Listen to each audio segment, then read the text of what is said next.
क्या आम आदमी पार्टी ने कोई नया फर्जीवाड़ा किया है? अमित शाह के आरोपों का क्या आधार है? और यदि अमित शाह के आरोपों का आधार है तो क्या कोई कार्यवाही होने वाली है? नमस्कार, मैं हूं गीता ठाकुर, आप देख रहे हैं नेशन स्पीक्स। राज्यसभा में सोमवार यानी 7 अगस्त को देर रात 10 बजे Delhi services amendment bill pass हो गया।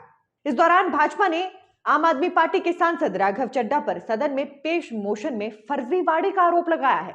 आम आदमी पार्टी सांसद चड्ढा ने दिल्ली सर्विस बिल को सिलेक्ट कमेटी के पास भेजने का प्रस्ताव पेश किया था। इस पर अमित शाह ने राज्यसभा में कहा कि इस मोशन को पेश करने के दौरान चड्ढा ने 5 सांसदों के फर्जी दस्तखत लगाए हैं। हालांकि राघव चड्ढा ने आरोपों का खंडन किया है और कहा है कि बिल को सिलेक्टेड कमेटी के पास भेजने के प्रस्ताव पर दस्तखत की जरूरत नहीं होती है और ये नियम है।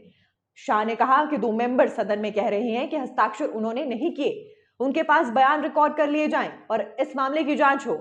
इस पर डिप्टी स्पीकर हरिवंश ने कहा कि मुझसे 4 मेंबर्स पहले ही शिकायत कर चुके हैं। हालांकि आपको बता दें कि 5 सदस्यों ने आज शिकायत की। दिल्ली सेवा बिल पर पेश प्रस्ताव में 5 सांसदों ने नाम दिए थे। इसमें नरहीन अमीन भाजपा, सुधांशु त्रिवेदी भाजपा, फांगनोन कोन्यक भाजपा, सस्मित पात्रा बीजू जनता दल और के थाम्बीदुराई सूत्रों के हवाले से शामिल हैं। सूत्रों के मुताबिक इन 5 ने राघव चड्ढा के खिलाफ विशेषाधिकार भंग करने के अलग अलग नोटिस दिए हैं। बीजेडी के सस्मित पात्रा बोले कि मोशन में 5-6 सांसदों के नाम गलत तरीके से शामिल किए गए हैं। बीजू जनता दल के सस्मित पात्रा ने कहा है कि मैंने प्रिविलेज मोशन का नोटिस दिया है। राघव चड्ढा ने मेरा नाम उस मोशन में शामिल किया था जिसमें प्रस्ताव दिया गया है दिल्ली सर्विसेज अमेंडमेंट बिल को एक चुनी हुई कमेटी के पास भेजा जाए। उन्होंने कहा कि इस मोशन में 5 से 6 सांसदों के नाम गलत तरीके से शामिल किए गए थे। मैं चाहता हूं कि इस मामले की जांच हो। मुझे यकीन है कि प्रिविलेज कमेटी इस मामले को देखेगी। बीजेडी ने राज्यसभा में इस बिल का समर्थन किया था। इसके अलावा आंध्र प्रदेश की वाईएसआर कांग्रेस और तेलुगु देशम पार्टी ने भी बिल के समर्थन में वोट किया था। चलिए आपको बताते हैं कि दरअसल पूरा मामला है क्या। राज्यसभा में जब दिल्ली सर्विसेज बिल पर चर्चा पूरी हो गई थी तो उपसभापति हरिवंश ने इसे पारित कराने के लिए विपक्षी सदस्यों द्वारा लाए गए अमेंडमेंट को रखना शुरू किया। इसके बाद आम आदमी पार्टी के सांसद राघव चड्ढा का प्रस्ताव आया। ये विधेयक को प्रवर समिति में भेजने का प्रस्ताव था। इसमें समिति सदस्यों के नाम भी थे। तभी गृह मंत्री अमित शाह ने आपत्ति जताई। उन्होंने कहा कि मान्यवर, ये दोनों सम्मान्य सदस्य कह रही हैं कि इन्होंने इस मोशन को साइन नहीं किया। अब ये जांच का विषय है कि ये मोशन कैसे साइन हुआ। राघव चड्ढा जी ने इसको मूव किया। मान्यवर, इनका सिग्नेचर किसने किया, ये जांच का विषय है। मान्यवर, ऐसे नहीं चलता। मान्यवर, अब ये मामला सिर्फ दिल्ली सरकार में फर्जीवाड़े का नहीं है, सदन के अंदर फर्जीवाड़े का मामला है। ऐसे कैसे चलता है?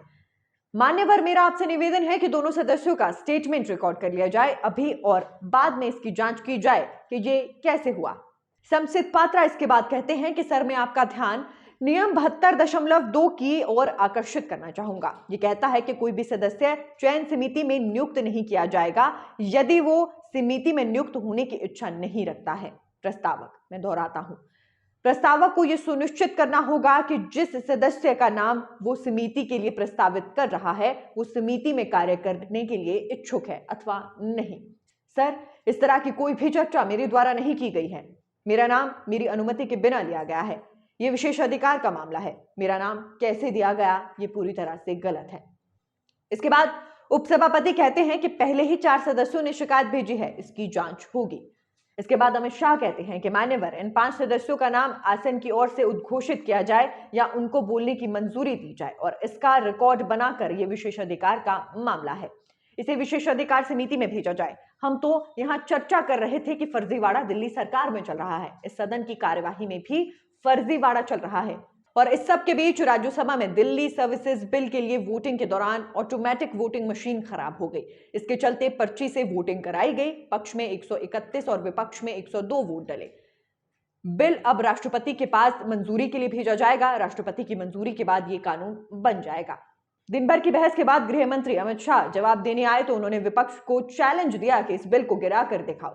दिल्ली की सुरक्षा के लिए यह बिल लाया गया है। उन्होंने कहा कि 8 से 10 अगस्त तक लोकसभा में अविश्वास प्रस्ताव पर चर्चा होनी है, इसलिए विपक्ष मणिपुर पर 11 अगस्त को चर्चा करने के लिए तैयार है। लेकिन जैसा कि मैंने कहा कि 8 से 10 यानी आज से 10 अगस्त तक अविश्वास प्रस्ताव पर चर्चा शुरू हो गई है।